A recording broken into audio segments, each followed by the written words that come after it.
Hey guys, welcome back to today's video. Today is Wednesday, September 21st, 2022, and today we are going to be talking about the North Carolina Senate race, one of the least talked about races this entire election cycle that is surprisingly enough becoming increasingly more competitive as we head into the November midterm elections. Now, FiveThirtyEight is an expert forecaster that is an organization. It's not one person. The name is not FiveThirtyEight in the sense that I'm referring to a singular person, but it is a very good website for gauging the trajectory of the nation and the trajectory of states. Especially in our current political climate, it has become very difficult to see how certain races are going to go, but most of them have been highly talked about. We've heard about Pennsylvania, we've heard about Wisconsin, we've heard about Nevada, we've heard about Georgia and Arizona, and the list goes on and on and on. But one race in particular, despite its close and competitive nature, has been very rarely talked about, even on my own channel, which practically obsesses over every single election that is happening this cycle and future ones. This is the state of North Carolina, a state that the Democratic Party doesn't really expect to have much of a shot in and hasn't really been fighting for as much as people might have thought. In addition to that, it's a state that in itself historically leans towards the GOP, so to see it have become the topic of this video in itself also is quite surprising on my front, because North Carolina should have never been in consideration for the Democratic Party whatsoever this cycle. Now, considering that Democrats on the FiveThirtyEight forecast have a 71% chance of victory, and I think this to be roughly true, looking at our Senate map, the Democrats are in a much more favorable position than the Republicans, especially considering recent special elections that indicate the national environment is shifting back towards the Democrats. It's not just the national numbers in terms of the FiveThirtyEight forecast, but also the approval rating of President Biden. Also, the generic ballot between the Democrats and the Republicans, where Democrats are now leading for the first time in 9 months and have maintained this lead for about a month straight. It's a number of things that are telling me that the Democratic Party is in a much better position now than they were a month ago, 6 months ago, a year ago. And the state of North Carolina is getting closer and closer, but very, very quietly. In fact, I want to show you what the state of North Carolina does in terms of comparison to the other states on our Senate map. This is our Senate map. If all of the states, according to FiveThirtyEight, go their respective way in terms of chance beyond the chance Republicans have in North Carolina. Meaning, for instance, the state of Pennsylvania, Democrats have an 83% chance of winning there. In the state of North Carolina, the Republicans have about I think 60. We can actually check. I don't know why I'm trying to remember here. A 63% chance of victory. Essentially, all of the states that have already been characterized are less contentious than the state of North Carolina, according to FiveThirtyEight. And that's fascinating, to say the least.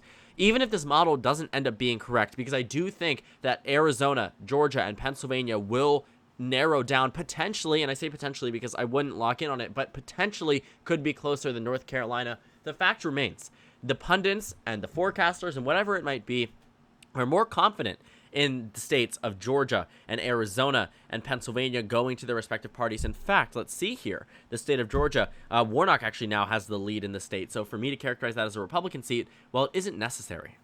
In these final remaining states, we have 3 toss-up seats. It's interesting because North Carolina, again, has never really been considered one of these toss-up seats. On my own map, when it comes down to my most recent forecast, you can find that at different points in time, I actually had North Carolina as a likely red state. You can see that even recently in my August 2022 prediction, even after we saw the Kansas abortion referendum, you saw that North Carolina on my map became likely red. And honestly, I thought that would be fair. I thought it would be true, and I truly expected Ted Budd to perform better as we got closer to Election Day, and that simply has not happened. Ted Budd, I don't think, will be in the narrowest election of this cycle. That's not what FiveThirtyEight is saying either. But I do think that there is going to be a close nature to it, at least to the extent that we can expect a close North Carolina race to be, 2 to 3 points. I think that's what we can see this November as of right now. Now, once we actually get there, I think my take will be different.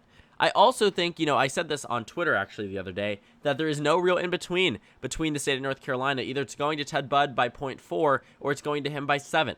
But for the sake of the race right now, we can estimate for him to be ahead by about 2 to 3 points, which is not necessarily that good. And I also could be wrong. I am not an expert forecaster. 538 is an expert website that has gotten many elections correctly. Even in 2016, when everyone dropped the ball, they did as well when it came down to the overall expected winner, but they gave Hillary Clinton about a 2/3 chance at victory. That's only 2/3. Democrats and Republicans are, less than that in some of these states, and yet Republicans and Democrats are still so hard-strung that they will win individual races. For instance, Pennsylvania, Dr. Oz has a less chance at winning the Senate race there than Donald Trump did in 2016, according to the same website. One can't be true while the other is false. I mean, these are things where you can't just trust the forecast in one instance and not in the other. You have to take it all together. Yes, the forecast improves. Yes, it has improved. You look at 2018 in the House elections, they got it spot on. The Senate elections, they did miss some marks, but no forecast is perfect. But what, generally speaking, forecasts do tell us is overall statewide sentiment. If a forecast that even leans towards the Democratic Party is more confident about Republicans winning in states such as Florida, states such as Ohio, states such as Iowa, where Democrats supposedly were going to have a competitive state, these are things that you take into consideration looking at the North Carolina numbers. I also want to point out that Ted Budd is the best GOP nominee that Republicans could have put forth.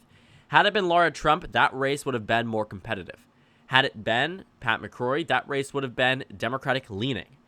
Pat McCrory and Laura Trump were dodged bullets on behalf of the Democratic Party, and I think that, or on behalf of the Republican Party, and I think that was a very good move. To nominate Ted Budd for Donald Trump to endorse him a year out till the primary, it made a lot of sense, and it did a lot of good, at least for the Republican Party.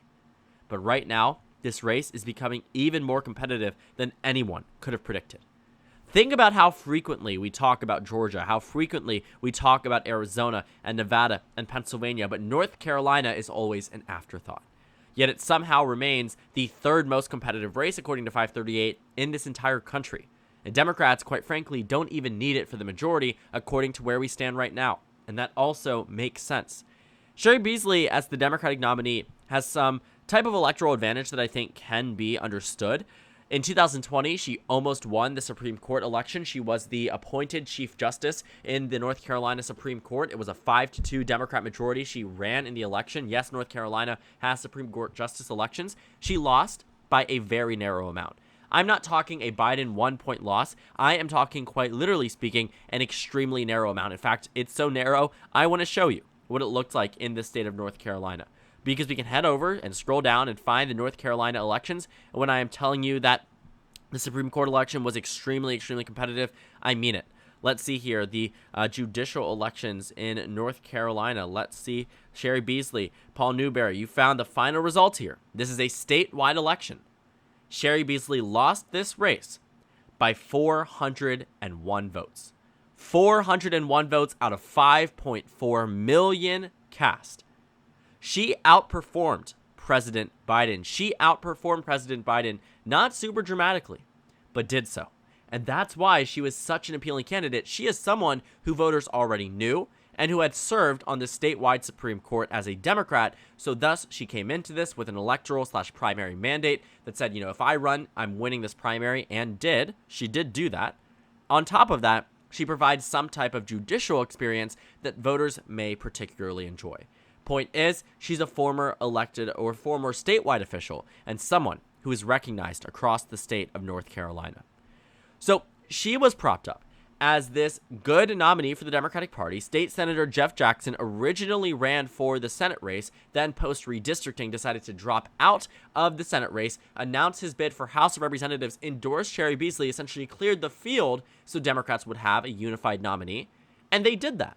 But no one paid attention to that because North Carolina, again, was never on anybody's radar. Especially when we went into 2022 with the narrative. We went into the final steps in the final leg of the last year, back in December 2021, with the Republican Party expecting to blow out the Democrats. Expecting to blow out the Democrats in the truest sense. Republicans had just won in the state of Virginia, a Biden double-digit state, flipped to the GOP. New Jersey narrowed down what was a Biden plus 15 state, became a Democrat plus 3 state, in a race that, again, was not fully covered. You found that in many political polls nationwide in the generic ballot, the Republican Party reclaimed their lead. reclaim their lead for the first time since 2014. Yes, 2016 generic ballot had Democrats ahead, 2018 had Democrats ahead, 2020 had Democrats ahead, and Republicans got it back for the first time in nearly 7 years. So with all of that combined together, North Carolina was taken off the Democratic Party's radar, and all of the states the Democrats were currently holding, New Hampshire, Georgia, Colorado, Arizona, and Nevada, became defense states. These became the priorities for the National Democrats. Not winning states, especially not winning states that were seemingly out of reach, like North Carolina. For a very long period of time, it shared a characterization with Florida, Ohio, and Ohio altogether serving as a 3. These 3 seats, even as recently as August of 2022, were rated as likely red. 2 of them have now narrowed down to being lean red. Even when you take a look at the forecast from the beginning of 2021, the narrowest North Carolina ever became was tilt red. And that was under consideration that Republicans would not have a strong nominee. And once they did, or at least once it became more apparent that there would be Congressman Ted Budd on that ballot, it became a likely red state. So to treat a state that shared the characterization and the likes of Florida, Ohio, and Iowa at different points in time to now being the 3rd most competitive state, something had to have changed. But honestly, not much did. I think sleeper races are also the most interesting because there is such infrequent data, but also, not only that, because it is a bit harder to predict, but also because of the fact that should Democrats or Republicans had invested more time, resources, whatever it might be, you're talking money, volunteers, campaign work, again, whatever either party needed, maybe the outcome of the election would have been different. Maybe the Democrats could have realistically won North Carolina. Maybe the Republicans could have gotten that 7 to 8 point victory. The last time this seat was up for grabs, the Republicans won by 6 points statewide, and Democrats still fought for it. And now Republicans are leading by 0.3, and it seems to be an afterthought. This isn't necessarily the fault of the Democratic Party in the truest sense. I think Cheri Beasley is very much, and in many ways, outperforming her expectations. She was treated as a sacrificial lamb, similar to Mandela Barnes, similar to many other candidates that are running on this ballot, and races that Democrats were for sure were foregone conclusions, that they were going to lose at least one of them, and now they have a higher chance at winning all of them than losing one of them. And that's the good news for the Democratic Party. As of right now, the state of North Carolina is a race that I would so closely watch, and I'm going to, because 538 isn't alone in characterizing it as a state where Democrats could have a shot at victory. In the 538 forecast, Democrats only have about a 37% chance at victory, but the overall margin is very close. This isn't just HQ, gives Democrats a 34% chance. Looking at the race to the White House characterization, a 32% chance. It doesn't seem like a lot, and quite frankly, it isn't because Republicans are still ahead, but it's more than what the Republican Party has in terms of their chance at winning control of the Senate, just flipping one individual seat.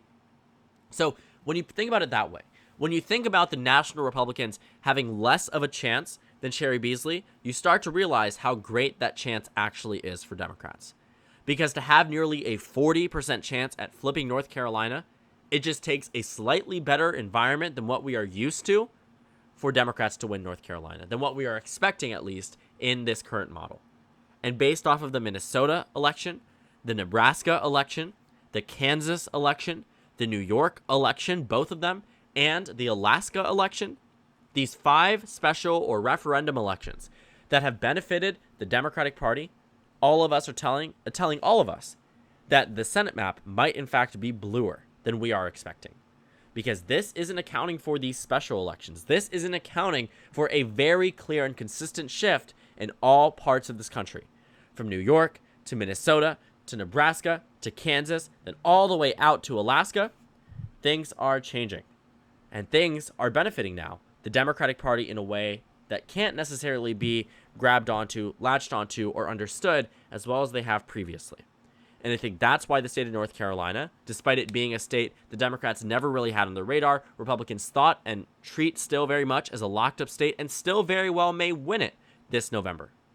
But it is becoming surprisingly more competitive, and it is becoming a state that is slowly and very quietly creeping towards the narrowest election of this cycle. I don't think it will eventually get there. I think at some point both parties will wake up and realize it's a race to invest in, and thus it'll revert back to its traditional Republican voting.